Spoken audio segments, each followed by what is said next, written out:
So as opposed to, I would say, a map like Akalon Waste, which we just saw, it's a lot harder to do things, but we'll find out as we get into the match. So starting up here in the top left-hand corner, the red Protoss. It is your evil genius player, Huck.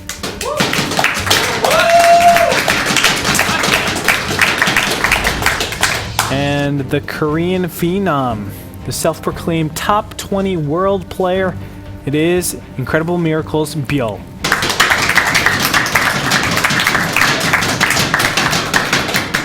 Did he proclaim himself as that, or did you? He did. Oh. Weren't you listening to me, Ghost User?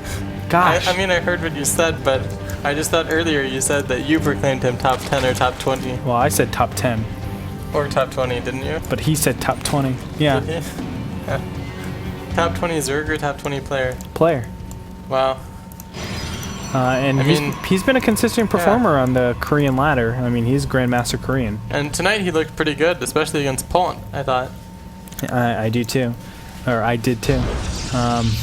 Yeah, I just felt like he played a great brand of StarCraft. It was very safe, very secure. Just small little things that he needs to change.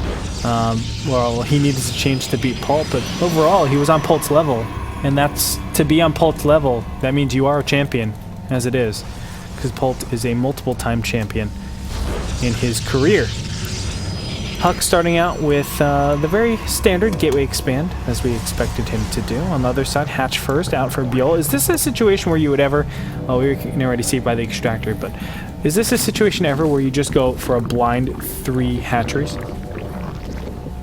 Yes. One of the more common builds these days is to take 3 hatcheries and your gas before your pool without scouting. But you can also take 3 hatcheries slightly later without scouting, and it's pretty safe. There's not that much Protoss can do to punish it without taking a pretty big risk themselves. But it doesn't look like he's going to go for that fast 3rd hatchery this game. And he even is sending a drone to patrol, as we saw, to make sure his natural expansions is a bit safer. Yeah, no cannon rushes, you know, no probes poking up here and just being able to win the game outright from that. Of course, we know Huck, not really a player like that. Also, cannon rushing on this map is more difficult because it's 4 players. That's right.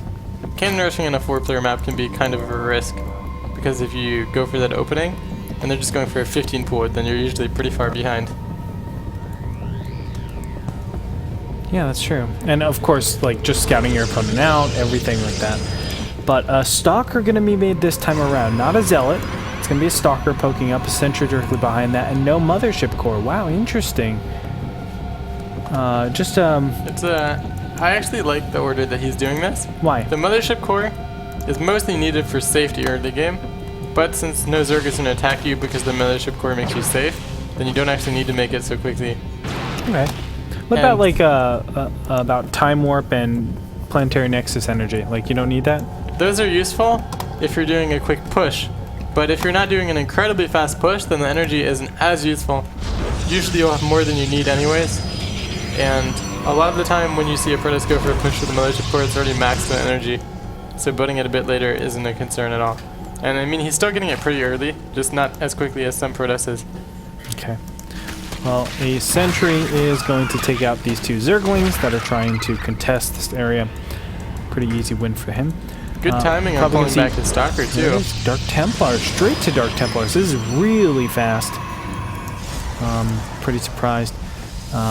Because normally when we see Huck going Dark Templars, it's in that mid-game range, or at least the games that I've watched of him. He always likes to go a lot of gateway units, pressure the front, and then from there he starts to throw in some Dark Templars while he's kind of committing units to a certain way. You know, he's kind of forcing them to defend the 3rd or defend the natural, and then he just sneaks them in. But that's not going to be the way that we see them right now. Maybe Pylons. He's going to apply some quick gateway pressure. I think that could be pretty good if he warps in a couple rounds of Zealots before the DT Shrine. Could maybe confuse Byul, but it doesn't look like he's going to do that. I'm surprised he has 2 proxy pylons though. You only need 1 if you're just going to use it for Dark Templar. Well, I guess it's just insurance, and especially against players like Byul. I mean, it doesn't hurt, and this is the reason why. It's like, okay, well, pylon's going to be scouted out here. At least 1 probably will. And now Byul gets into the base, or at least sees the front, And do you actually read something from here? Because if I'm the Zerg and I only see a sentry and a stalker, normally I'm expecting a lot more.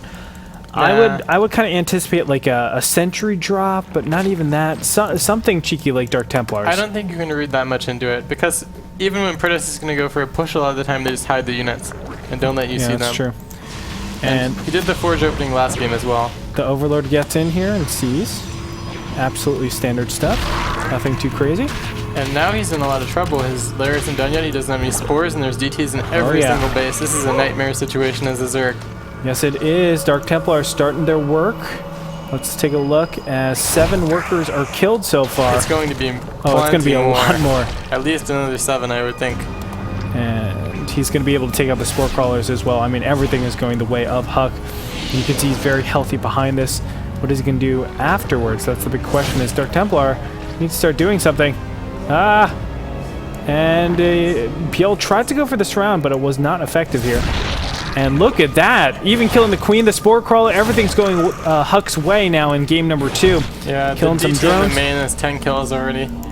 And in addition to the enormous amount of economic damage being done, I mean, look at all the mining time you're losing on him by not being able to mine from either base for income tab, 520 minerals, even lower than that. That's one base economy.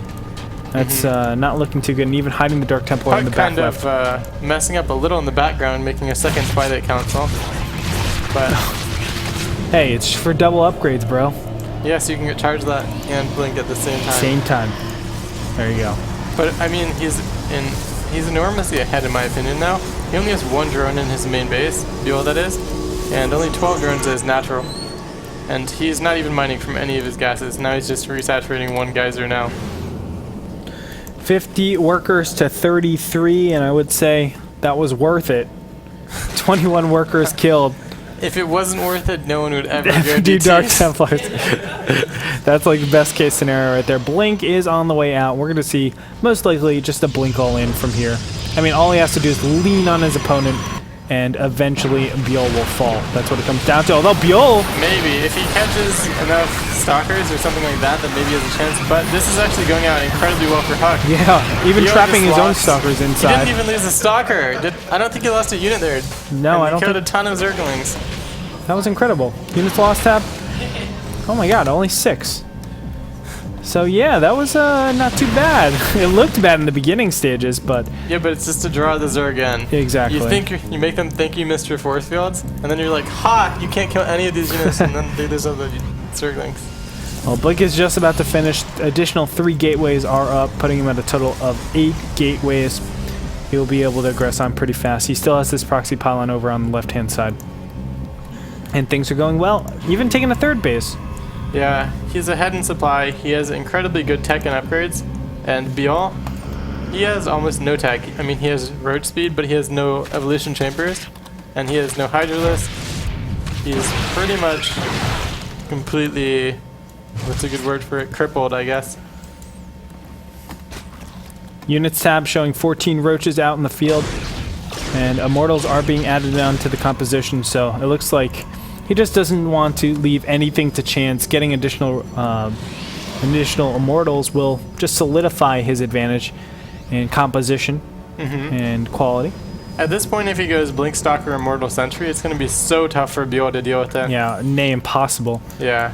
I think this is a situation where Zergling Roach, it can do it. I mean, we've seen some miraculous stuff happen, especially in the Stefano era, where he was able to clear up like 5, 6, 7 Immortals with just straight up Roach. It can be tough to deal with Blink Stalker, Immortal Sentry, with only Zergling Roach. Yeah. Even if you're in a fairly even position. And from this far behind, it's going to be tough. Although he might snipe this 3rd base. Oh no, he recalls with only half of it, or not even half. It's such a small army. Oh, but it's going to be enough to chase Byul away. It will. And you might be able to pick off some of these units. Oh, he might be able to pick off an Immortal if he can get the position, and it looks like he will be not able to.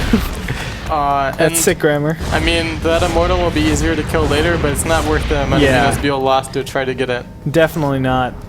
And, you know, the one thing that this does for Byul is gives him a little bit of time to actually amass the army that he needs. Yeah, but he's not amassing the army he needs. He's making more roaches and Zerglings, which is kind of his only choice at this point. Yeah, But it's just so difficult to beat the composition Huck has with what Byul is making. And I would also say that, well, Huck's keeping up in supply. Look at it, 134 to 143. It's not that different. Yeah, and normally, to beat this type of attack, you need to be maxed. You need to be at 200, 200, or at least like 180. Yeah, if he's not, I mean, even 200, 200, if Huck sits back and warps in some more units and waits till he's about 160, you'll still usually lose if you're only roach thing. But at this point, it's going to be so difficult. And his engagement angle isn't the best either, going in from only one angle. But, I mean, it's enough. He has just too much stuff because of this roach pack over here. That's going to get fended off pretty easily as he's actually right-clicked the Nexus. I mean, everything is going right except, well, this is a lot of roaches still over here, and he's backed up into a corner surrounded, but there it is. GG.